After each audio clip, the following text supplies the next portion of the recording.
15 oras lang nasusunog ang isang residential building sa London kung saan kumpirmadong may mga dugong Pilipino na nasaktan. Hindi bababa sa 6 patay habang 74 ang sugatan sa sunog at 20 sa mga sugatan ang kritikal.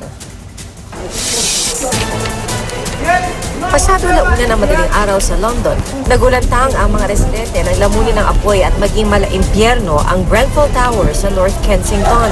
Kids at the window, there was people flashing their phone lights for help, but the fire brigade couldn't get upstairs. I see the kids banging on the window screaming. It was horrendous.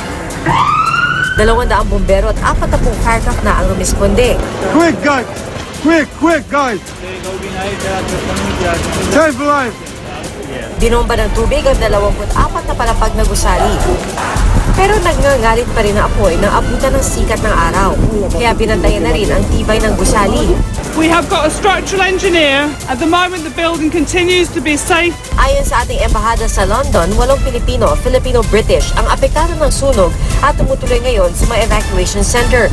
May mga kababayan din daw tayong isinugod sa ospital pero inaalam pa kung ilan. May confirmation din po galing sa kanila na may mga kakilala silang residente doon na dinala sa ospital because of smoke inhalation at saka burn.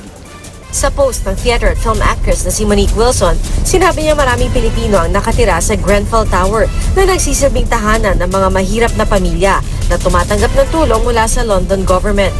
Sa gitna ng trahedya, lumutang ang bayanihan at tulungan. Kabilang na ang isang Pinay na namahagi ng pagkain sa mga biktima.